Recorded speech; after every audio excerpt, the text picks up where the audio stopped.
It's John Legg speaking, and it's my great pleasure to introduce Madeline Weld. Madeline has had two lives, her professional life, and she's now retired from Health Canada. But as she said in her little biography, that she has had a lifelong interest in population. Now, professionally, she has a BSc and a master's degree and a doctoral degree in physiology from Louisiana State University in Baton Rouge. She mentioned that she has a lifelong interest in population, probably because of her father's two postings. First of all, to Brazil, where she saw population density and poverty up close, and then later on in Pakistan. She's been a member of the Population Institute of Canada since its beginning, and president of PIC, Population Institute Canada, since 1995. I will now turn over the audio to you, Madeline, and we should all be prepared for an excellent presentation, if I might say so. Well, let's hope you aren't disappointed. So everybody can hear me okay? I gather that's yes. So the topic today is, should Canada have a population policy? And we'll start out by looking at a few, now why is this not working here? Oop, a few population related things pertaining to Canada. So this shows Canada's population over several 10-year censuses from 1851, when it was 2.4 million, to 2011, when it was 33.5 million. And this year, 2021, will be a census year also, presumably. And currently our population is 38 point some million. So it'll be very close to this top line by the end of this year. So as you can see, Canada's population is growing quite rapidly and quite regularly. In fact, over the 20th century, it increased sixfold, whereas the world population only quadrupled. So we're growing quite rapidly. Now, the question is, what proportion of that growth is, or you know, we're a land of immigrants, we say. So what are the number of immigrants who landed in Canada? And this graph shows the number between 1852 and 2014. And what will be obvious from the graph is that it has peaks and valleys. And the intake levels were, you know, not all that high during the late part of the 19th century. In the early part of the 20th century, there was a big giant peak. That's the settling of the prairies. Quite a lot of people came over then. During the post-Depression years, it was very low. And then after the war, there was another peak. And then and then it sort of goes up and down and up and down. And then in recent decades, starting about 1990, there's a continuous growth, continuous increase. There's been a continuous increase in the number of immigrants as a matter of policy. But how much did immigration contribute to Canada's population over the years? So this graph shows in the left-hand column the year. I hope you can see it. It might be a little hard to see.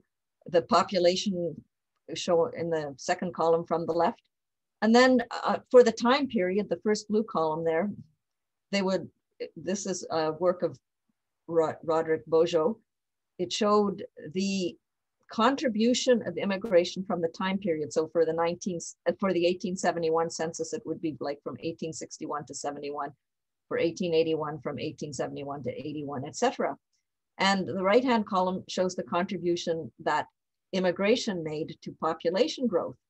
And you'll see in the slightly darker squares that for 5 years, for 5 censuses, so over that time period between 1871 and 1901, there was a negative contribution that immigration made to Canada's population growth. In other words, the population was growing through natural increase, even though more people were leaving Canada than arriving in Canada. And in 1941, there was also a negative contribution by immigration. And you'll see after that, after the war, the intake was in the 20s, 25% to 28%. Up until 1991, it was still in the 20s. And then after 1991, in the period from 1991 to 2001, it was almost 60%. And then in the next year that I looked at, 2007 to 8, it was almost 62%.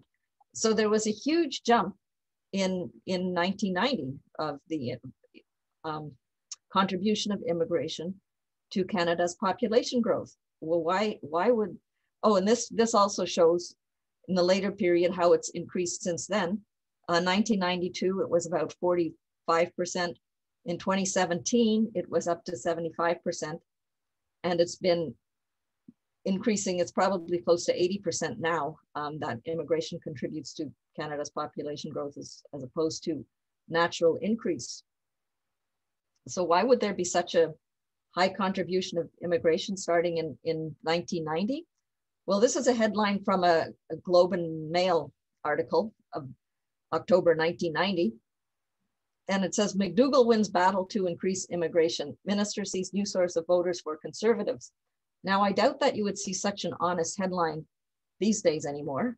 But basically, this is Immigration Minister Barbara McDougall under Prime Minister Brian Mulroney thought that she could increase the number of Conservative voters if she increased the number of immigrants.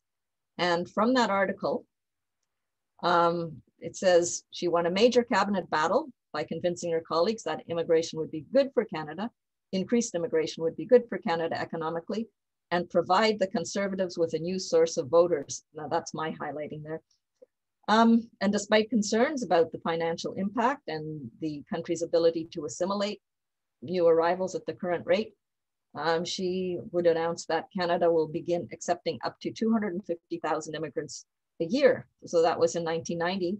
And every government since then, whatever the political party, has continued a very, very rapid and high intake of immigration. It has not fallen below 250,000 in all those years since then. So the question is, should Canada have a population policy, and does Canada have a population policy? So Canada does not have any official population policy, but overall its policies promote rapid population growth. There might be a number of contributing factors. The baby bonus might have some effect, although Canada's total fertility rate really has not responded much to it. It's about 1.5 and has been for a while.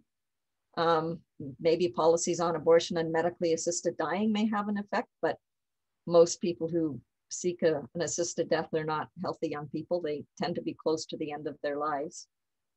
So Canada's immigration policy is actually causing the very rapid growth of Canada's population. Canada's population would have stabilized by now because pretty much since the baby boomer time, since they've grown up, Canada's had a total fertility rate at or below the replacement level, which is 2.1 children per woman. And the baby boomers did not have a high total fertility rate. It was near replacement level, but because they were such a large cohort, their children constituted a mini boom. But it's been several generations since then. And the older generation would have died off by now, so there would have transitioned to a fairly stable population. And had we pursued a policy of balanced migration where immigration is the same as emigration, our population would have stabilized below 30 million by now. But in actual fact, it is 38 million and growing rapidly at about 0.9% annually, very close to the rate of the global population. So growth, growth, growth. All of Canada's policies are based on the premise that continuous economic growth is not only good, but essential. And pretty much the only metric of performance is the GDP. Population growth is used to drive economic growth, which is considered to be crucial. There is no consideration of ecological realities in setting policies that affect Canada's population. And neither the Government of Canada nor Immigration Canada have sought the advice of Environment Canada in matters affecting population. So all kinds of economic arguments to boost the population. And our growth trajectory is also rests on ideas that we have on concepts of abundance and national pride, such as Canada is the second largest country in the world by land area, but is only 0.48% of the world's population. Its population density is about 4 people per square kilometer, so there's lots of room for more people. Canada has 20% of the world's total freshwater resources and 7% of the world's renewable water resources. And we've all heard Canada was built by immigrants. Canada is a welcoming multicultural country open to all. So we do have a de facto population policy, which is driven by economic premises of infinite growth and also by social justice enforcement, I call it. It's impossible to talk about a population policy for Canada without addressing immigration, given the impact that immigration has on Canada's population. So the usual economic arguments for growing Canada's population through immigration are: we need immigration for economic growth, we need immigration to overcome skill shortages, and we need immigration to meet the demographic challenge of an aging population. And then there's the wide open spaces argument that we can accommodate a near infinite number of people, and that our resources are so vast that, you know, we just can keep on going forever. Some think that we can help solve the world's population problem by taking in people from overpopulated countries and also climate refugees. And then there's the general premise that opposing mass immigration is racist and xenophobic, or worse. Just consider how Maxime Bernier was attacked for wanting to reduce immigration levels to 150,000 a year, which is still pretty high, but he was attacked for that. So the premises are all wrong. Do we actually need economic growth? That is just simple economic growth. Canada's rapid population growth over the last few decades has resulted in a bigger economy, but not in an increase in per capita wealth, which is the meaningful indicator. Average real earnings have not changed, but the disparity between the richest and poorest has greatly increased. Job quality for many Canadians has decreased, and according to former Finance Minister Bill Morneau, young Canadians face a job churn, as in pretty much zero job security. Debt has increased, cost of education has increased, and housing has become less affordable. The increased tax base does not offset the cost of servicing new suburbs. And I can attest to that out here in Cumberland, near Orleans. Lots of suburbs going up, my taxes keep increasing. Mainstream economists Herb Grubel and Patrick Grady have calculated that recent immigrants cost the government 30 to 35 billion more in benefits than they receive in taxes each year. And by mainstream, I mean they don't consider the impact on the environment or anything other than what economists generally look at. So GDP as the sole metric of performance is misleading and it's inadequate.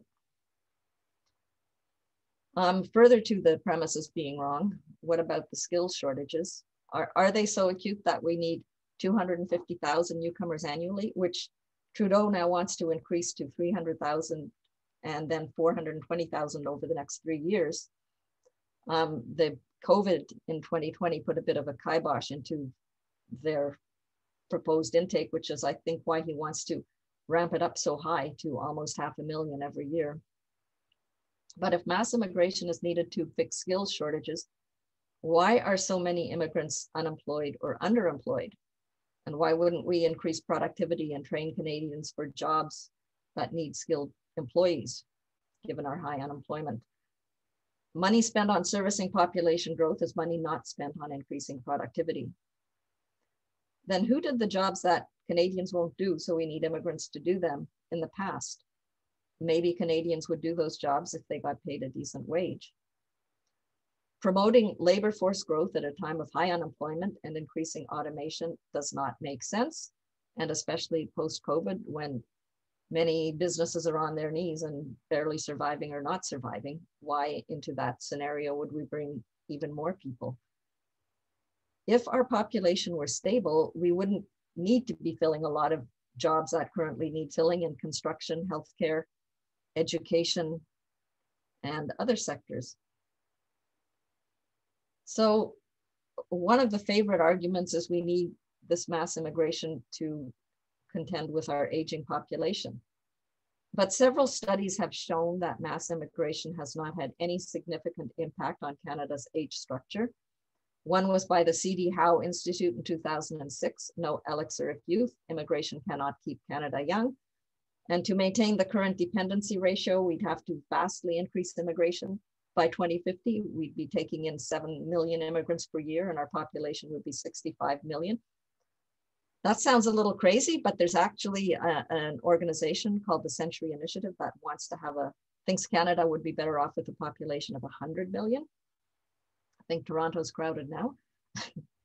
Then there's the study by Shirley Lowe and M.V. George. Shirley Lowe was with Statistics Canada.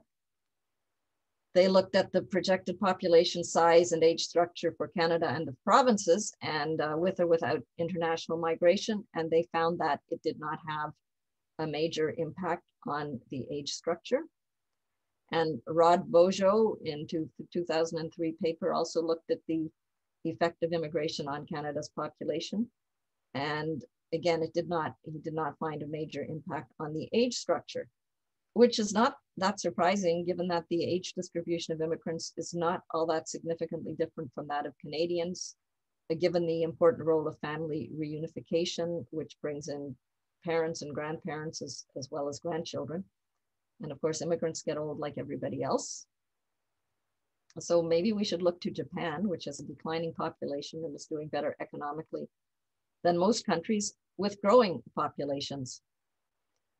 Now, I'm not an economist, but I think others have also said that maybe we need to rethink the economic dependency ratio, which is used as a driver or an argument to constantly increase immigration, the dependency ratio being the number of workers for those over 65 and under 14 who are considered non-workers.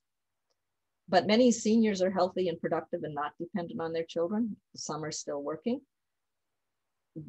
So our population has been increased by the Industrial Revolution, the cheap oil that was available, the Green Revolution, and better healthcare, all of which fuel population growth and longevity. And of course, the fact that we're living longer also contributes to population growth. So we are inevitably going to approach and pass peak population, and there will temporarily be a very high percentage of older people.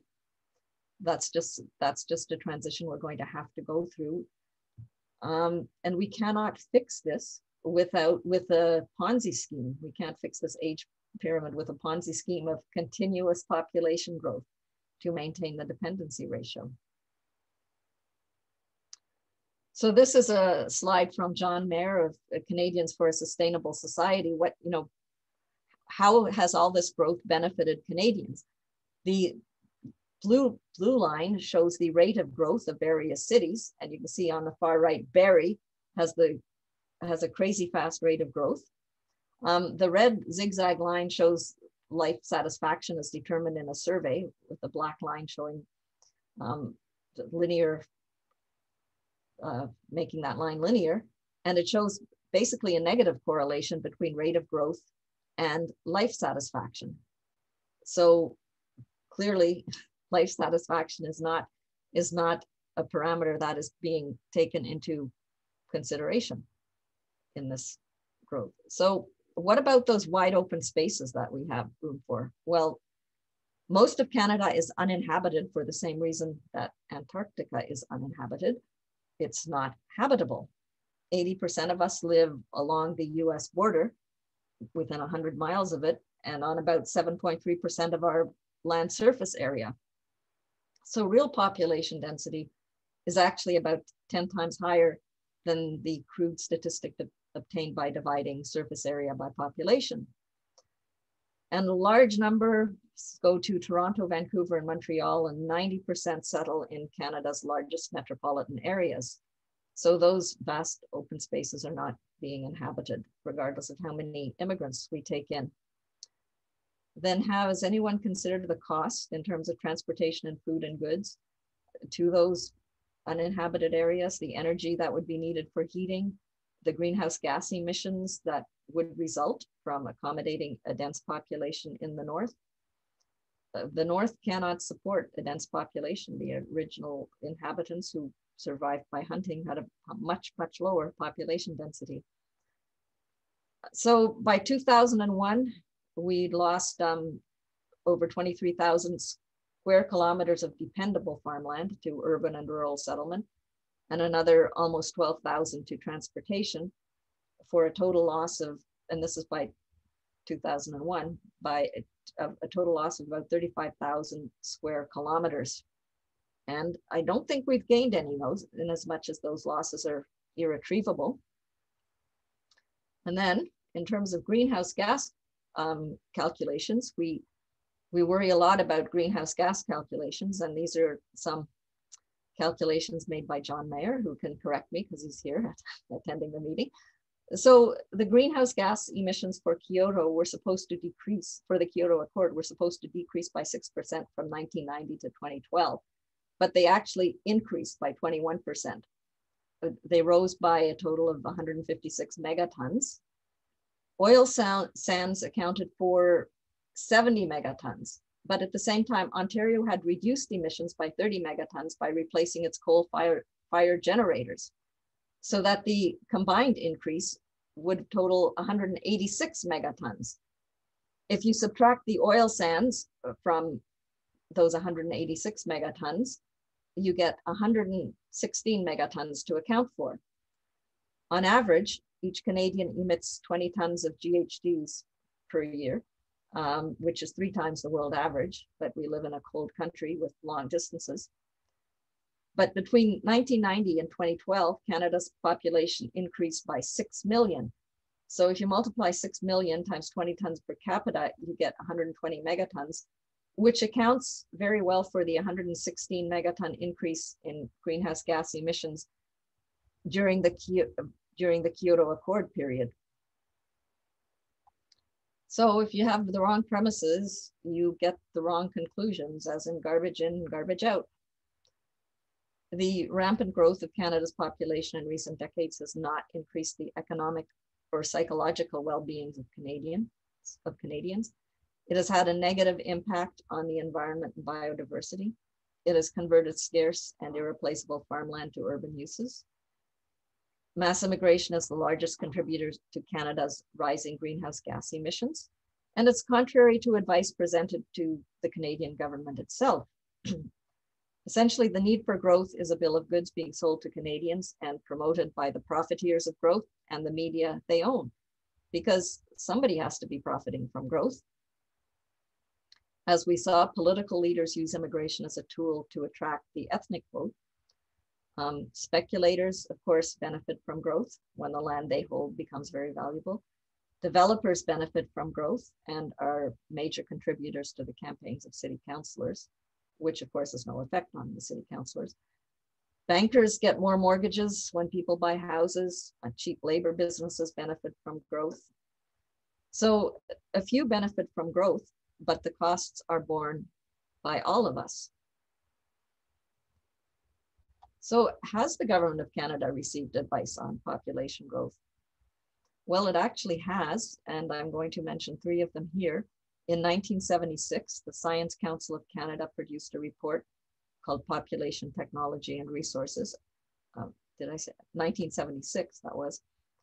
In 1991, there was a confidential report to the Privy Council by the Intelligence Advisory Committee that I got years later through access to information. And even though some of it was blanked out, there was a lot of information. Not a surprise to anyone who's been following the population and resource issues, though. And in 1997, there was a study commissioned by the federal government on the Fraser Basin ecosystem study. And it was run by Michael Healy at UBC and a team of 23 scientists. So in the 1976, what did the Science Council of Canada, which has unfortunately been disbanded, I think under Mulroney, but what did it say? So in its introductory letter, I highlighted, it draws attention to how the rapidly growing population would exacerbate the stresses caused by existing patterns of production and consumption. And it notes all the things that we're currently worried about, the pressure on urban areas, the concern about energy and other resources. It looked at conflicts between agriculture and development, and also that the fact that Canada was very energy intensive. So it was clear on the fact that Canada's resources were finite and under pressure, and in no way could it be interpreted as advocating for more population growth in Canada. The 1991 Intelligence Advisory Committee report, and this is the highlighted, controlling population growth is crucial to addressing most environmental problems, including global warming. That's referring population growth to the global situation. But referring to Canada, it says that it's one of the most energy intensive countries because of its climate and distances. And although it has a lot of resources, 90% of its population at the time was concentrated within 100 miles of the US border, and water resources are already fully utilized, and polluted water is a concern. And its concentration in the southern part has put stress on regional environments in many ways. And furthermore, we can expect to see more environmental refugees, including regional populations at home, such as idle fishing areas. So again, this report could in no way be interpreted as advocating to try to increase Canada's population. And in 1997, studying the Fraser Basin ecosystem, which is, Vancouver is located in that ecosystem, it concluded that the rapidly growing urban environment would overwhelm the natural resource base, and it showed indicators of serious environmental decline, like 90% of the fish samples taken from the Fraser River had visible abnormalities. Up to 15 streams in the greater Vancouver area that had once supported salmon runs had been turned into storm sewers. Many others were degraded because of pollution and various other things. They considered the population in the area to be 3 times the sustainable level. That was back in 1997. And principal investigator Michael Healy thought that exemplified all the social, industrial, and economic problems of modern industrial nations. These problems are not going away, and it is high time we faced up to them. But of course, we haven't really. Rhetorical questions: did the government heed any of the scientific advice it received? Did it influence any of its sustainability strategies? Well, the government of Brian Mulroney received the 1991 Intelligence Advisory Committee report, and that government increased immigration to levels that had been unprecedented in the previous 40 years. And every government since then, regardless of party, has maintained a very high intake of immigrants.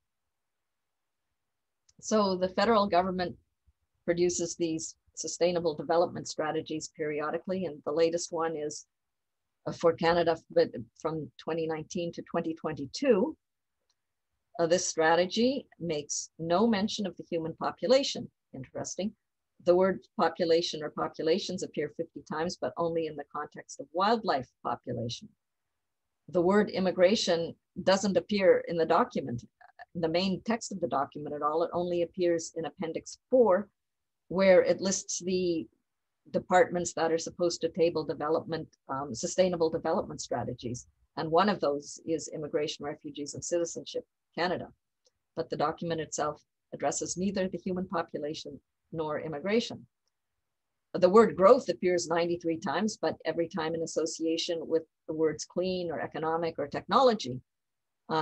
Growing also mostly with economy and technology, then occasionally with a few other things, none of them with a growing population, and once with the built environment. So can growing the built environment be sustainable? The infrastructure section of that Federal Sustainable Development Strategy has this bullet here, of which I've highlighted that they're spending money to look at sustainable means of growing our built environment by using wood in non-traditional construction projects. But can one sustainably grow the built environment indefinitely with an ever-growing population? Or is Canada built enough? Well, the Sustainable Development Strategy does not even address that. And I say a federal Sustainable Development Strategy that fails to mention the human population and talks about sustainably growing the built environment is disconnected from biophysical realities. But what about smart growth? As urban planner Ibn Fodor says, smart growth is more growth. Now, Numbers USA has conducted a study which was published in 2014 called Vanishing Open Spaces, Population Growth and Sprawl in America. And they looked at the contribution that population growth made to urban sprawl in the 497 urbanized areas that are so designated by the US Bureau of Census. And they compared what they found between 2000 and 2010 with an earlier study that looked at what happened between 1970 and 1990. So that 2-decade period. So the average amount of land lost per decade increased from over 7,000 square miles between 1970 to 90 to over 8,000 square miles in 2000 to 2010. And the percentage of sprawl related to population growth rose from 51% in the earlier period to 70% in 2000 to 2010. So between 2000 and 2010, the sprawl, 70% of the sprawl was due to simple population growth. The other contributing factors would be a per capita population growth, which would be things like building bigger houses and having bigger lots and having, divorces. So you have two houses or two dwellings, having a house in the country. So that would be like per capita growth, but simple population growth contributed 70% to that period. So you cannot talk about smart growth without talking about population growth. So deliberately growing the population does not seem to be very smart. So impact of population growth on farmland, only about 77% of Canada's surface is in any way suitable to agriculture. Now, those were classes 1 to 6 of agricultural land. As of 2001, urban land occupied 3% of dependable agricultural land, the 3 best classes, according to the Canada Land Inventory, and 7.5% of the very best agricultural land, class 1. And we do not have very much of that.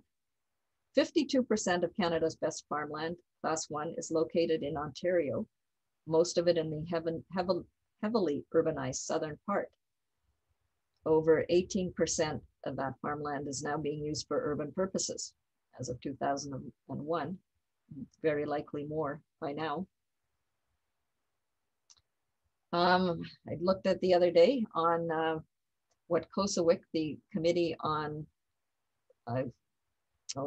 Endangered Wildlife in Canada, the Committee on the Study of Endangered Wildlife in Canada, now has 829 animal and plant species in various risk categories. Of course, there's some that are extinct. Over 72% of Southern Ontario's wetlands have been lost to agriculture and development since 1800. And Canada has lost 70% of its native prairie grasslands. When I did a talk about in 2014, this COSAWIC number, what's now 829, at that point was 600 and some. So of course, then the animal and plant species at risk just keep going up. as we develop more and more, which is not really a surprise. So human activities bring about all kinds of unfortunate consequences. Human activities, population growth, and their ever increasing demands. Drying rivers, depleted aquifers, raised forests, eroding soils, disappearing species, dwindling fish stocks, urban sprawl, pollution. Is Canada exempt from the effects of such population growth? Not as far as I can tell. Well, we've talked about some of it, but what evidence is there that Canada is already overpopulated, sort of in point form? Canada's big cities are growing rapidly and show all the stresses of big cities everywhere. As newcomers pour into big cities, turning them into ever more crowded megalopolies, long-term residents move to smaller communities, driving their growth, such as from Toronto to Barrie and Orillia, and from Vancouver to Kelowna, and I guess from Ottawa to places like West Carleton. That is very likely the reason that Barrie is growing so crazily rapidly. So there's also loss of agricultural land to urbanization, at least 20% of Ontario's best farmland. There's conflict between farmers and city dwellers for water resources. And, in the Toronto area, I guess that's especially acute. Inability to meet greenhouse gas emissions target. National parks are under siege. In national and I guess provincial parks, including Gatineau Park across the river. There's an ever lengthening list of endangered species, and we've seen the collapse of the cod fisheries and various crises in salmon fisheries. So overpopulation is a problem, but is it a national problem or is it a global problem? Because Canada is overpopulated, but a lot less overpopulated than a lot of other countries. Should Canada help to address the global population problem by accepting more immigrants from poorer countries? Well, overpopulation is treated as a global problem in a lot of ways. The concept of globalism predominates, favoring the free flow of goods and people. There is, in fact, very high immigration to developed countries, which is a policy in Canada, the US, the UK, and Australia. And in Europe, there's unregulated, to a large extent, migrant flows. In 2015, the most famous, I guess, Chancellor Merkel allowed about 1.5 million migrants into Germany.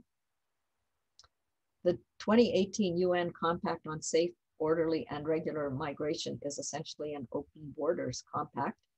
Canada took a leading role in developing that compact, by the way. And our Prime Minister has called Canada the first post-national state with no core identity and no mainstream, which to me suggests he doesn't really think it's a country. And can Canada, with a population of 38 million, even solve the overpopulation crisis of 7.8 billion and growing by over 80 million a year by taking in a larger number of immigrants? Well, I think that question was answered very well by Roy Beck, and the answer is no. Roy Beck did a well-known video called World Poverty, Immigration, and Gumballs. It's only 6 minutes, in 2010. And what he did is he had gumballs represent 1 million people each, and then he had these various canisters representing different countries and regions of the world filled with their 1 million each colored gumballs, and the US canister of about 300 million. And then if the US took in 1 million immigrants, it would add one gumball to the US canister. And then he showed the annual increase of 80 million filling up another canister. And he showed how ridiculous the idea was that the US could actually solve the global population growth problem by increasing its annual intake of immigrants, even if it doubled it. So the link is there. It's well worth watching the video. In 1989, Garrett Hardin wrote an article called "There is no global population problem," He said, we're faced with not a single global population problem, but rather with about 180 separate national population problems. And he said, the only legitimate demand that nations can make on one another is this: don't try to solve your population problem by exporting your excess people to us. All nations should take this position, and most do, said Hardin. So is he just the mean guy? But the UN seems to agree with him, because the preamble to the program of action that arose from the 1994 UN International Conference on Population and Development, often called the Cairo Conference, said this: these recommendations are made in a spirit of consensus and international cooperation, recognizing that the formulation and implementation of population policies is the responsibility of each country and should take into account a whole bunch of things in particular to that country. So basically, every country can develop its own population policy that fits its own values and traditions, but it's its own responsibility.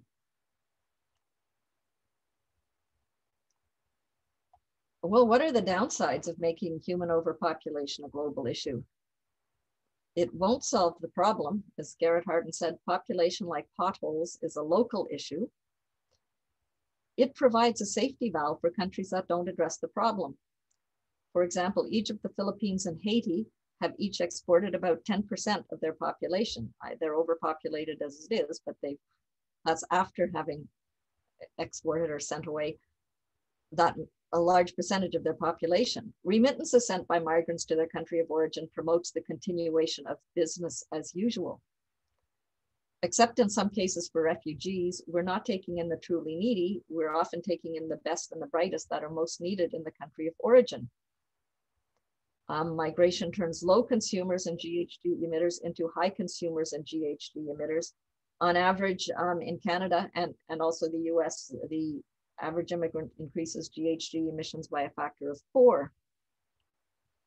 It negates the efforts of countries that are trying to achieve a sustainable population to maintain order and improve the quality of life for its citizens.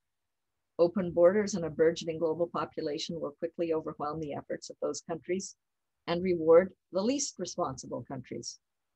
US diplomat George F. Kennan made a prediction that bolded this: the pressure will find its termination only when the levels of overpopulation and poverty in the United States are equal to those in the countries from which these people are now anxious to escape.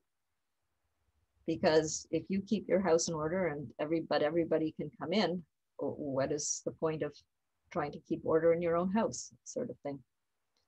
So what would a sensible population policy for Canada take into consideration?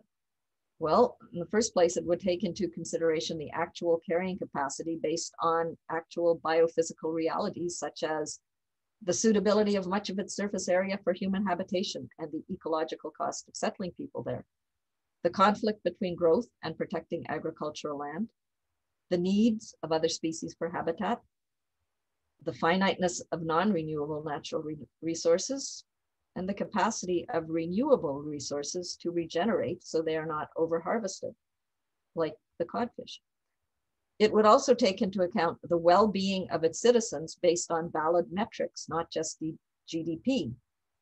It would understand that maximum population is not optimum population, that the federal mass immigration policy is forcing municipalities to adopt growth strategies that do not increase the well-being of citizens. And a study published just this past January shows that nature is important for human well-being. Quote from this study: much to our surprise, we found that avian diversity is as important for their life satisfaction as their income, referring to the people surveyed. Avian diversity, of course, reflects natural environment that's surrounding nature. So that has a major impact on human well-being. Increasing density apparently does not improve human well-being.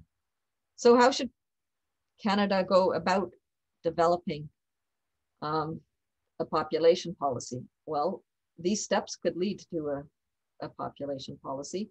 First, develop a clear statement of the issue, and then collect reliable data obtain data where it's lacking, connect data that's dispersed in hundreds of databases, a lot of which don't speak to one another, and obtain a realistic value for carrying capacity, show political leadership, and build public support to bring people along. And what about Canada's role as a member of the global community?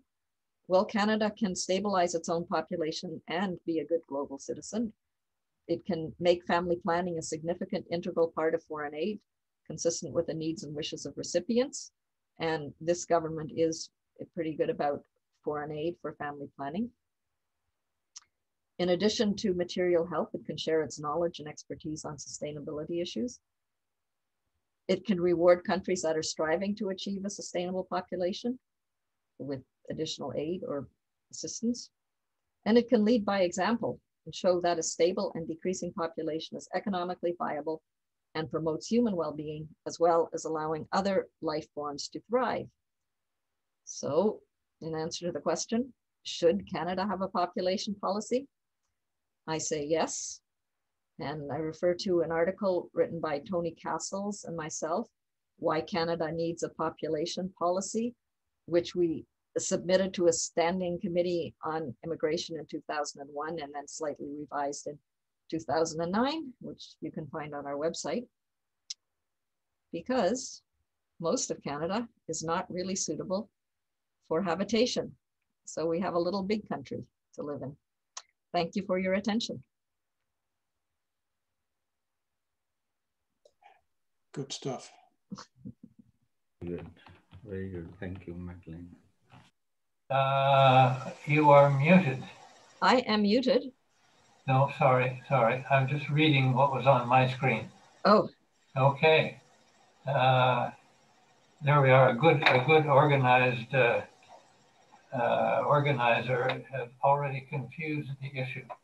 Anyway, Madeline, I will not thank you now. I will direct the questions. I have about 6 people on my list, and please continue to use the chat if you have a question, and you simply need to say, I have a question, and include your name. Now, I will go over my own list to make sure I haven't left anyone out, but I have Suka Man. I think, Suka Man, you have 2 questions to start with. Now, normally, you're only allowed 1, but can you make them short and sweet? Because, anyway, go ahead. I will only ask one question, but the question may be a bit compounded. Okay. Thank you, Madeline. It's excellent, really. I am a great, I fully agree with you. We need to put our own house in order. And I grew up in India, and I came here in 1975. And when I went back to India after a few years, I realized what a mess, environment, free space, wildlife, how that got capitulated. And how we are capitulating here in Canada as well. I live in Ottawa, and I've seen since I came here, what a mess we are making. And I feel people like yourself and other well-meaning people, they are not coming out making their points, whereas a builder or developer, he makes a big impact. He buys mayor, councillor, and MPs. Mm-hmm. You know, what the hell are we doing to protect our wildlife and natural life in Canada? You know, global population is a real problem. Canada is no exception.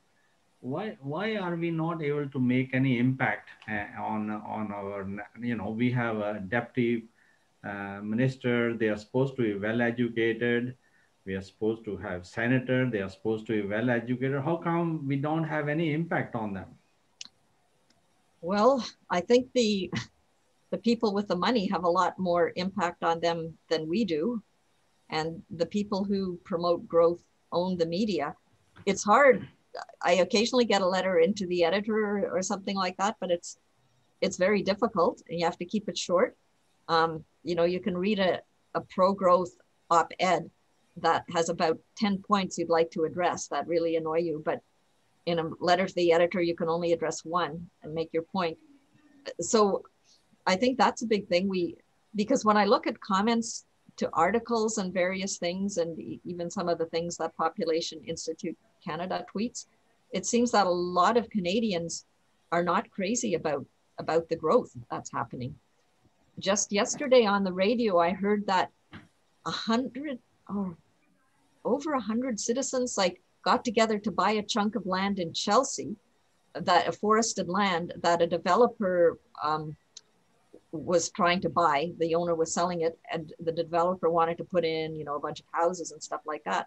And the citizens were so concerned that they managed to get together a big chunk of money, $180,000 in 6 months to buy the land, sort of as a community thing. So to me, that sort of exemplifies how the people do not want growth. People live in a place like Chelsea precisely because they don't want to live in a place like Ottawa. But what's happening is Canada's population growth is turning every place into a big city or into a much denser place. And again, to whose benefit is this? It's certainly not to the benefit of the ordinary Canadian. So I wish I knew what the answer was as to how to make political leaders responsible to the people. But most of our political leaders are globalists, as far as I can tell, and not beholden to the little people like us. Suka, I suggest you come back for a second question later on.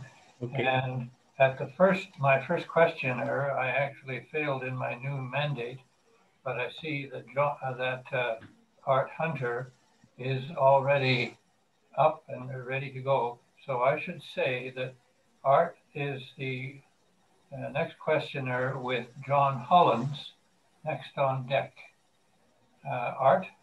Okay, just a quick comment. Of course, we're in some real dynamic and changing times, and you know, the pandemic and clearly climate change impact is going to have more and more profound impact on just about everything, and I think everyone here will acknowledge that. And of course, all the numbers that you put forward in terms of carbon dioxide and loading of the atmosphere. Oh yeah, we're all very much aware of that.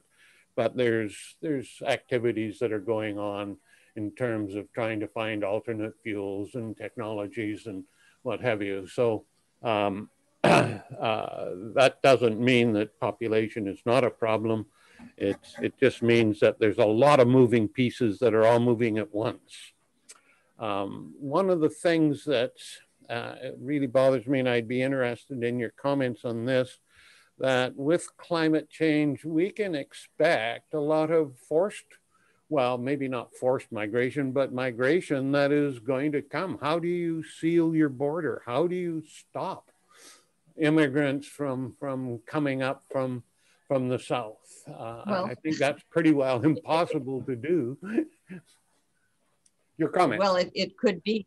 I mean, Trudeau is, as far as I can tell, I'm sure you've all heard of the border at Roxham Road between Quebec and New York state, where people are just basically walking through. It's a not recognized port of entry. It used to be a port of entry, and then it's been closed down, but the road still goes through there. And the Safe Third Country law, which is the Safe Third Country Agreement, which is an agreement that refugees have to apply for refugee status in the first safe country that they land in. So if they land in the US, it's considered a safe country for refugees. They'd have to claim refugee status there as opposed to trying to get into Canada. But since they're not going through a port of entry when they go through Roxham Road, they can go there and claim refugee status. And about 60,000 people have done so since Justin Trudeau's famous Welcome to Canada tweet of, I think it was January 2017. As far as I can tell, the government is not trying to do anything to stop that because, you know, I think in his heart, Justin Trudeau has open borders. But the wider question, how would we stop it? Well, probably we couldn't. As if order breaks down, we won't be able to stop it. But if we want to maintain order, we have to at least try to maintain order. We have to try to enforce our laws and our border regulations, and first of all, decide what kind of a population do we want? Like, as a population policy, what kind of a population would be good for Canadians and Canada, leaving space for wildlife and a good life for everybody? What is the optimum population? Yep, I agree. And yeah, thank you. It's a wicked problem. You know, there's no immediate answer. It is a wicked problem. There isn't, but you know, if we don't, people will come if we, especially, and it was Vernon Briggs, I think, the economist, who said you cannot have, what is it, open borders in a welfare state, or, you know, mass immigration and the welfare state don't mix. Because if you have a welfare state, people migrate here and they can go on welfare, it's a huge magnet. So I think that's why you see so much populism. And I'm sorry I missed John Mayer's talk. I understand it was about populism, but I think this will lead to an increase in populism, which is quite understandable if we have leaders who are so tone deaf to the concerns of their citizens. And we have leaders who live in nice walled communities where they are kept safe from the effects of the policies that they pursue. You will have increasing populism. I mean, I think that's what Brexit and the election of Trump was all about. Yep. Thank you. The next questioner on my list is John Hollins with Jean Doherty on deck. Good day. Thank you very much, Madeline. You said nothing that I could possibly argue with. This is very disappointing, but thank you. That was just super. So I'd just like to know a little bit more about the Population Institute of Canada. I know two members now, John Legg and you. How big are you? What's your annual budget? Do you collaborate with any other non-governmental organizations? You've got a beautiful website. I've visited it. But how do you go about advocating?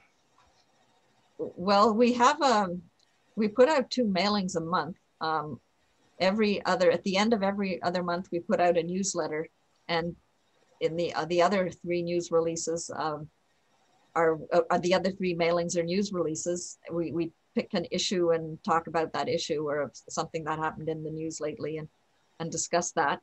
We send it to our members. We've got followers too. People can click on get more information or whatever. And then we send them our mailings without them becoming a member. We also send our mailings to all members of federal parliament. We have been adding over the last 6 months all of the provincial members of parliament. And recently we've been, because of this translation thing called Deep L Translate, which does a pretty good job of translating. We've got somebody who's a member who's agreed to vet the French translation. So we've included the French MLAs, the Quebec MLAs. And we send it to a media list that is probably a little out of date that we need to update. And we've also got a French media list. So we send it out. I mean, members can, like a bunch of MPs and MPPs have unsubscribed. Most are still getting it. And we send it to the senators as well. So we put out our information. Unfortunately, our megaphone isn't quite as large as the megaphone of the pro-growthists, like the Century Initiative, but we hope to attract people to our website, and we're looking at doing a keyword thing or whatever, that will direct more people to the information on our website. We tweet, we're on social media, and we've been increasing our activity there. I don't know, I think this has to be a grassroots effort, because I don't think the politicians are going to listen to the people, even though surveys, and all the surveys in the last few years have indicated that Canadians don't really want mass immigration at current levels. But I don't think the politicians are listening. Thank you. I have to allow that I'm part of the problem. You can probably hear that from my accent. I was one of 146,758 immigrants to Canada in 1965, and it's only got worse. And I don't think I could go back to my motherland because they've grown as well. Yeah, everywhere is growing. Well, my mother was an immigrant too. So, I mean, it's not, I mean, I think that's a very important point you've raised, though, in that being anti-mass immigration is not being anti-immigrant. And this is how it's very often portrayed, that the people who are opposed to mass immigration hate immigrants. No, that's not the case, any more than people who practice birth control hate babies. It's just they've made a policy choice that they don't want babies now. And, you know, governments can make a policy decision that they only need so many immigrants and base it on that, because as I see it, the government's first duty is to its people. It should be a good citizen in the world, but its first duty and its main concern should be the well-being of its people, its own people. Thank you. Jean is the speaker coming on now with Barry Bruce on deck. Thank you, Madeline. That was an absolutely wonderful synthesis of a very complicated problem, and you presented it in a very succinct way, and thank you very much for that. I have a more directed question. You alluded to countries who are trying to maintain their population or develop policies for sustainable population. Sort of a two-pronged question. What countries are actually doing that? And with the exception of China's one-child policy that ended up failing, at least it seems to have failed, that's the only one that I know of where they actually were trying very hard to look at controlling population growth. What other countries are in the process of doing that? Okay, there have been very successful family planning programs in a lot of developing countries, or areas of developing countries, like Thailand had a very successful education program, and it rapidly reduced its total fertility rate since about 1960. And it was comparable actually to the Philippines back then, but since then it's done much better in terms of reduced total fertility rate and better economically. The Indian state of Kerala had a very successful family planning program. Bangladesh started one, and very successful. These successful family planning programs start with at the local level. So they'd have midwives and health educators go to the villages and talk to people about stuff and the importance of small family and how they'd be better off economically. So Bangladesh had a successful one. Costa Rica did, and this will surprise a lot of people. Iran had a spectacularly successful family planning program right about the time that Ayatollah Khomeini, who was who wanted a million-man army, Islamic army and stuff like that. So we had that going on. But what happened in Iran during the 70s is the economists became very concerned at the rapidly growing population and the unemployment they saw coming among young people and what that would do to social stability. So they persuaded the Ayatollahs to have a family planning program, which they did.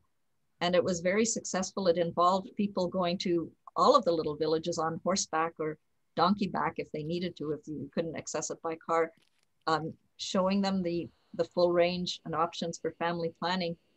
And their total fertility rate dropped so quickly that the UN actually didn't believe the stats and went to check it themselves. I can send a link. So that was a very successful one. Indonesia had a successful family planning. And now, unfortunately, Iran, after Ahmadinejad in 2015 and beyond, they've become very pronatalist again, but I don't think it's really, I don't think the Iranian women are really buying it very much. Indonesia has had a successful family planning program. I remember I was there briefly in 1980, and I saw on one of the coins, it had a picture like a family, you know, the couple, the parents, and to the right and left of the couple, there were a boy and a girl. So it was promoting a 2-child family at the time. I don't know if they've slacked off on that. A lot of these successful family planning programs, they often involve, first of all, the people, you know, talking to the religious leaders and telling them that what they're about, and, you know, promoting the economic advantages of the small families. And they can work. There's an organization based in Vermont called the Population Media Center. And what it does is it has basically dramas on radio and TV that involve the subject of family planning. In other words, it sort of is interwoven into the drama. And it's been very successful in influencing people's attitudes towards accepting birth control and things like that, because there's a substantial part of the reason that contraceptive prevalence is so low in some countries is not because it's totally inaccessible, but because a lot of people believe myths about it, and that it's dangerous, or, you know, that bad things happen and things like that. So a lot of it involves education, but all of these successful government programs have involved a government that actually wanted to take action, that was concerned about population growth at the time. And that makes a big difference. So political will really makes a big difference. And the thing with the China thing is that their fertility rate was already plummeting quite rapidly under less coercive programs than the one-child policy, which created a lot of suffering and a lot of human rights abuses. Unbelievable, actually. I mean, forced abortions and late-term pregnancies, because women would try to hide the pregnancies, and then if they got caught, they'd be forced to have an abortion and stuff like that. So China could probably have achieved it. China thinks it averted 400 million births with its one-child policy, and maybe it did. But it probably could have had similar results with a less coercive, more carrots, less stick approach. Thank you. That answers the question quite nicely. Thanks. Oh, thank you. Barry Bruce is now the questioner, with Bill Tyson on deck. Bill's intervention was perhaps more of a comment, but it's certainly worth giving it to all of us. Barry? Hi, thanks for a really great presentation.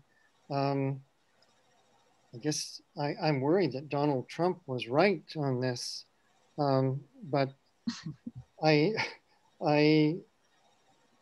what I'm thinking is that the world, so first of all, you have to start from the premise that to protect ourselves as Canadians, merely reducing immigration probably isn't going to be sufficient. The world population is generally too high, so we need fewer people. I agree. And so I think we need to, so my comment and question is, if we're going to look at the root causes of a world that has too much population, I have a bias that I think maybe education is one major feature, and I'm not just talking about family planning education. I'm talking about general education, the kind that leads to increased socioeconomic status. And so I guess I'm thinking that socioeconomic status and first world status leads to declining birth rates. So my question is, if this is true, what could Canada and Canadians do to impact the root causes of too much population in the world? Well, the focus has been, as you say, on development and hoping that development would lead to a reduction in population growth. And this was the focus of the Brundtland report, or Our Common Future in 1989. And they figured that by promoting development and economic growth in poor countries, that would lead to lower population growth. And that sort of attitude was pretty much followed at the Cairo Conference, the International Conference on Population and Development in 1994. But in fact, what happened is the population continued to increase rapidly.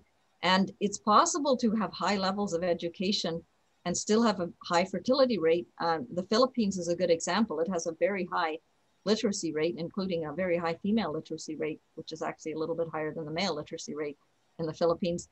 And it still had a high total fertility rate. Now, the Catholic Church and its attitude on family planning there was very powerful. And that likely contributed to, well, that certainly contributed to the fact that the fertility rate remained high, because President Jaime Corazon tried to introduce a family planning project and was thwarted by the Catholic bishops of the Philippines.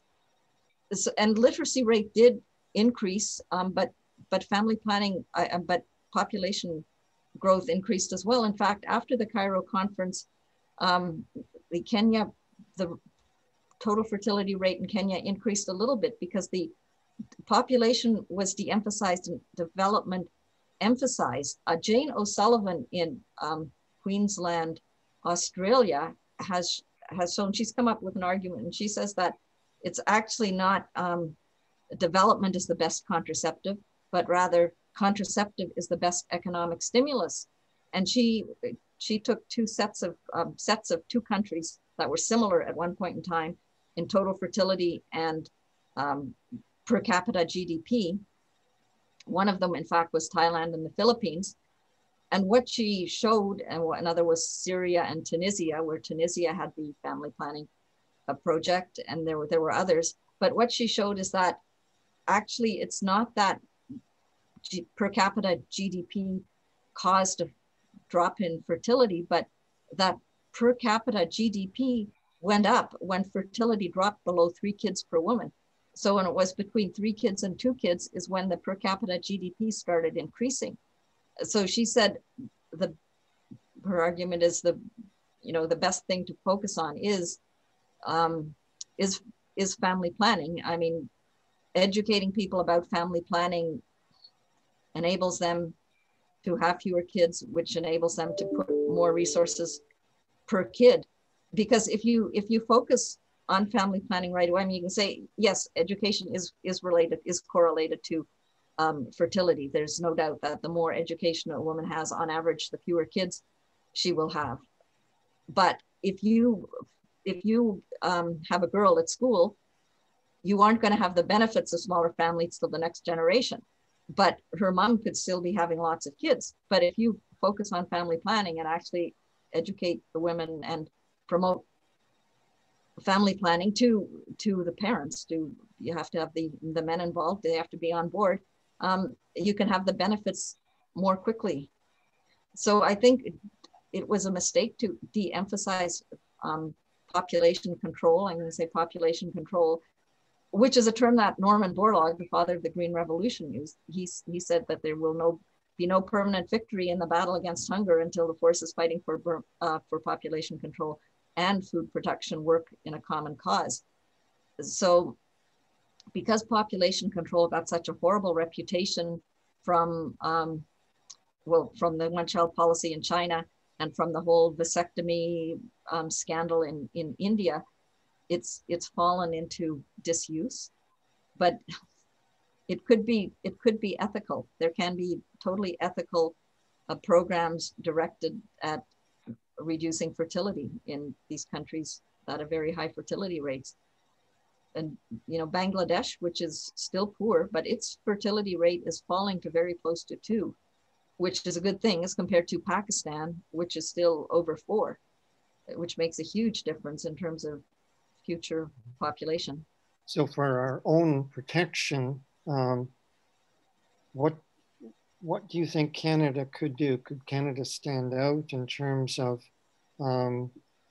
producing less population pressure in the rest of the world? Well, the thing is, this Canada can only basically control itself. So that was the argument that Garrett Hardin made, and that the UN seemed to agree with, that every country has to take responsibility for its own population. The president of the Philippines referred to the people, the immigrants who sent remittances back home, as heroes of the nation. But those, basically, they're depending on other countries to take their excess population, which, you know, has worked in the past, but in an ever more crowded world, it's not going to work as well. And I think there's going to be more pushback from the recipient countries, more populism. Yeah, but we do look after our own. I mean, well, if we took immigration away, we would have a declining population. Well, it would be stable. But Canada was a perfectly nice place to live in 1968 or so, when it had 20 million people. It had, you know, all the infrastructure it needed. People had easier access to nature. Cottages were more affordable. So the question is, I mean, there can still be technological progress with a smaller population. Mm-hmm. Our population has been following the food supply, just as Norman Borlaug feared it would. He thought his green revolution was a breathing space, and he hoped that humanity would use it to stabilize its population while averting hunger. Well, that didn't happen. Could I just interfere here? That we've got 5 people to go and 10 minutes. So could we move on to the next question, please? Yep. Very good. So I have, so it's Bill Tyson now. Jeff Passmore made a short comment. You may not need that as a question. After Jeff will be John Meyer. So Bill Tyson, please. Yeah, I think people can read my comments. I just want to emphasize that we owe Madeline a great vote of thanks, not only for this presentation, but for the work the leadership she's providing for the Population Institute. And I'd underscore her argument that it's got to be poverty reduction and education, presumably also the Catholic hierarchy, in order to reduce population to some meaningful level. Thank you. Thank you, Bill. Jeff Passmore, then John Meyer. Yes, hi, thanks, Madeline. Just a comment and a suggestion. The comment is that you saw it probably in the chat box there, but maybe you can't keep up with that at the same time as you're answering questions. But I think you need to write something more recent than 2009 and send it to the Globe. If the Globe won't publish it, then send it to the National Post or whatever. But I think your points need to get out there. I also think that in view of KCOR's ability to advocate, perhaps we should be writing a letter to the Prime Minister with a CC to the Immigration Minister and to Wilkinson, making the link between immigration and GHG emissions. It'll have to be a brief, focused letter, but that to me was one of the most powerful parts of your presentation, was saying that absent all of the immigration, Canada probably could have met some of its GHG emission reduction targets. And finally, could you send me where did you get the Trudeau quote that Canada is the world's first, what did you say, post-national country? I can send you, or I can send Art the article. He was interviewed shortly after he was elected in 2015. He was interviewed by New York Times Magazine, and that's when he said those things. It was in October or November 2015, I think. He said those things in an interview. Those GHG calculations, by the way, got to thank John Mayer for those. Those are his calculations. But you can take anything like farmland, disappearing farmland. About 10 years ago, no, more like 20 years ago, I wrote a letter to the Minister of Immigration, and I had a bunch of stats on farmland. Well, I never got an answer for 6 months, and then I got an answer that was basically nothing, not from her, but from some minion. And it said, oh, you raise interesting points, but isn't it great that we have all these vibrant communities in Southern Ontario? I mean, it was totally nothing. It did not address the loss of farmland. Well, I appreciate that you often don't get an answer when you send a letter into the system, but it does cause people to have to think. And I will undertake to raise this as a possible subject for a letter at the next week's board meeting. But then if we agree to do it, we'd come back to you as the author. You wouldn't be signing the letter. You wouldn't be signing the letter. The letter would be signed by the chair of KCOR, but you have the information that right. Oh, sure. I think that's great, because the more people, the more pressure that these guys get about things, the better. The better it is. The more they know that the masses are restless. And so, Gene, here's a topic for next week's board meeting. John Mayer is on now. There was a note, a bit mysterious. Robert raised hand. Now, but there is one last question on my list, and that's it's a comment, Ted Manning. So, John, now. Okay, just one point. As you know, we were hacked earlier in this session, and I'd like to point out that after I did my populism, it occurs to me after I did my populism presentation, I got hundreds of Russian emails. In subsequent days, I got hundreds of Russian spams. Anyway, but my question is, carrying capacity on an energetic basis on renewable energy, I would estimate roughly that Canada can accommodate practically about 20 million people. Bill Reeves, Mr. Footprint, he feels that is very optimistic. And I was just wondering if any, Madeline, you or anyone else in the group would like to chime in on any estimates they have on what Canada's actual sustainable population carrying capacity would be. I'm supposedly next on this, and I was roughly going to talk about that anyway. Back in the 80s, we did a study for the Government of Canada to develop a national demographic strategy. We did a detailed modeling through IASA and others to look at the exact number of people that Canada could accommodate from various perspectives. To put it in context, the current population of one province in China, Heilongjiang, the most northerly and the most like Canada in climate, now accommodates 39 million people in a standard of living not unlike ours, but certainly not the same kind of consumption. So the argument that we do not have the carrying capacity is almost totally dependent on the consumption patterns of the numbers of people there. We could easily cram a very significant number of more people in here. We just might not like the lifestyle that it came with. And also the amount of energy you would use. The folks in Heilongjiang don't keep they don't have large houses, and they don't keep them at 25 degrees all day. So it's a very complex issue.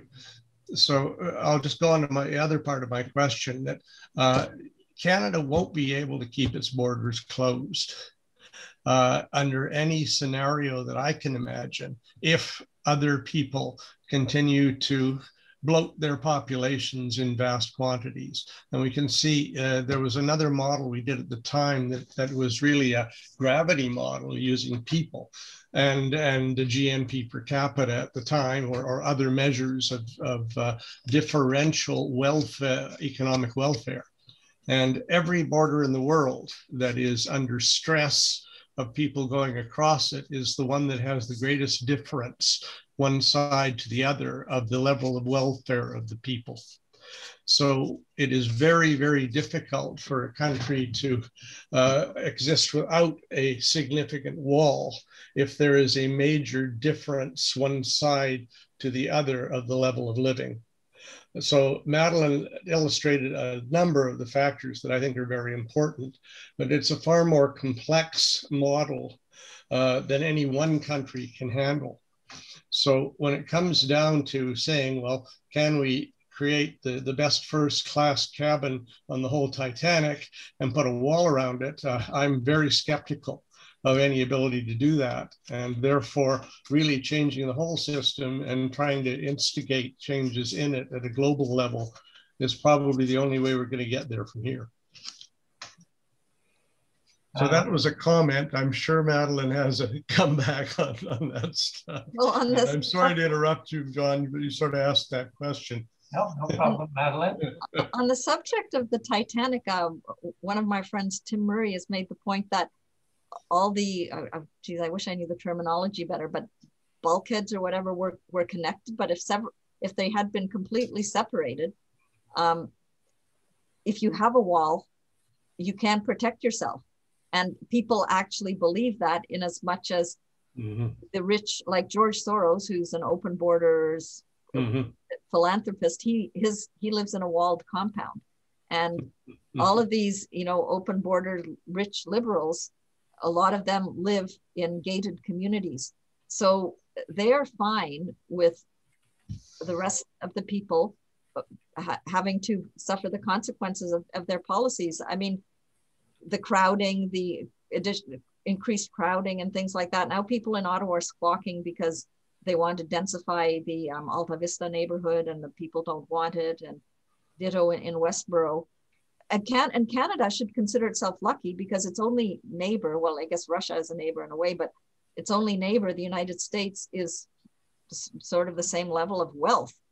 So unlike Hungary or something, we don't actually have to put out physical walls. But what we are doing is we are deliberately bringing in large numbers of people for what are not real economic benefits except to the few, and have severe environmental costs, especially on our farmland, which is irreplaceable. So I don't think, even if we can't stop some of the influx, we are not following an intelligent policy in terms of immigration, in terms of deliberately driving our population growth. What is your assuming therefore that you are now the Minister of Immigration, what is your policy? Well, my policy would be to reduce it substantially, because we've had policy, I mean, we've had years, as shown before, of very, very low levels of intake. Striving for balanced migration would be a good start, I think, because what is the benefit? I out here where I live in Cumberland, which used to be the boonies, but now there are, housing developments popping up all over, and I see little bits of, farmland houses are being put there. So little bit by bit, we're destroying our farmland. We're destroying our wildlife habitat. I mean, not surprisingly, the amount of bird life has gone down. Why are we doing it? I would first want the economic arguments to be proven. I mean, were Herb Grubel and Patrick Grady wrong? Are they right? Is immigration really costing the Canadian government, when you look at the fact that the earnings of recent immigrants are well below those of established Canadians, but they get the same benefits, and the differential comes to 30 to 35 billion a year. That's pretty substantial. Madeline, as Minister of Immigration now, would you not want to raise the point that we should be changing the focus from economic growth, simple economic growth, to the welfare of the people and the health of the land, which is, I think, a trick we're picking up from COVID. I think people would be willing to address those priorities now, seeing that we met COVID on the basis of throwing out any notion of economic growth, and we were strictly chasing public health. So I think that can be done in the face of our larger biophysical threats. But we need to have different goals. I think we need to have different goals, and I want to know if you, as the now immigration minister, would support that. Well, I would certainly support that, because for my own well-being, one of the things I really enjoy out where I am is that I have a wooded lot, fewer trees now that the ash borer has gotten a bunch of them. But it's just earlier today, there was a pileated woodpecker on a big snag in our back lot. We have 1.7 acres. So I enjoy that sort of thing. And, you know, so do a lot of other people. So what is well-being? And it's certainly, well-being, I mean, the GDP, it doesn't even measure the individual well-being at all. It just measures the total size of the economy. And if it's bigger pie divided by more people, it doesn't result in any net benefits. So I think I'd start promoting ecological economics, a steady state, having a steady state economy and a steady population, or, you know, stable and possibly declining population.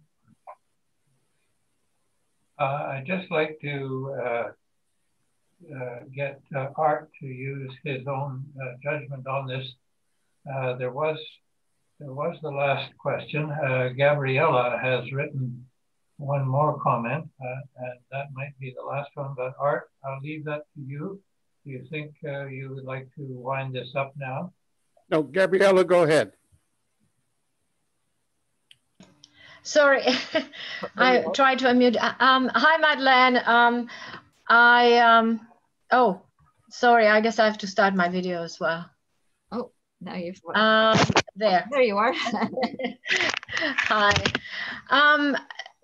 Just a quick comment. I guess like John Hollins, I'm an immigrant as well, but from the 70s rather than the 60s. When I came here, the population of Romania and Canada was about the same. And gradually, one increased, the other one decreased. Of course, if you take into consideration the political situation of the revolution that took place in the late 80s. But apart from that, Romania has lost a large number of their youth, well-educated youth. And a lot of them were employed by the West. For the West, well, sure, for their benefits, but for very much the West benefit. Like Microsoft second language for a while was Romanian. Wow. And several other academic institutions as well. So how can these countries protect their educated youth, you see, and keep them in the country? Of course, you can say we can help that country to develop their, you know, industries and so on and so forth. But a lot of the time in the West countries actually bring these immigrants in for their own benefit. Yes, it's called headhunting, right? Right. And I think that is immoral in a way, because right. What we're doing is taking the best and the brightest from the countries where they're really needed. I remember being at a talk in 2004. I think John Legg might have been there. It was the Club of 71 or the Group of 78. Yeah, the Group of 78. And I was giving a talk on population. One of the speakers was this young man from Ghana who had recently immigrated to Canada, and he gave his life history. And basically he came from a polygamous household. So there were lots of kids, like, I don't know, about 20. There were a lot of kids. He was the only one who received a substantial education. He was the most educated of all his siblings. His family and his government in Ghana, I think it was, had put money into his education. And, you know, then he came here to Canada and everyone was happy. Oh, great. Well, I was thinking the government of Ghana could really, really use someone like you. Canada really didn't need him. In fact, I don't even know if he had a job in Canada yet. But the point is, you know, that is unfair. It's taking the best now from the perspective of those people. Maybe their life will be more pleasant in Canada because it's a richer country and, you know, it's got a better government and this and that, or, you know, possibly slightly less corrupt government and this sort of thing. But from the perspective of the countries in question, Mm-hmm. If you take the best of the, you know, self-starters away, they're less likely to ever pull themselves out of poverty. So my policy would be to help those countries, to encourage them to even, you know, put money into education in those countries to help themselves pull themselves up in situ. It's kind of like the refugee argument that the late Martin Collicott often made, that you can help people, more people closer to their situation than by bringing them to Canada. It costs about 20 times more to bring a refugee to Canada and feed and clothe and everything this person than you can help about 20 people closer to where they are fleeing from in a neighboring country or neighboring area, help them there. So it's a question of allocation of resources. But I think some of this is used for virtue signaling and not for actually doing what would be the best policy. I don't think the policies we're pursuing are the best, either for, you know, for Canada's ecological sustainability or for the countries of origin. Thanks, Madeline. Before I turn the mic over to Art, I would like to thank Madeline for an absolutely very edifying, very informative talk, and rarely extremely well-informed answers as well. So I think it is well above even my very high expectations, Madeline. On behalf of KCOR participants and KCOR in general, I would like to thank you very, very much. Thank you, John. You're too kind, saying all those things. I enjoyed meeting all you people very much. And thank you for listening to my talk.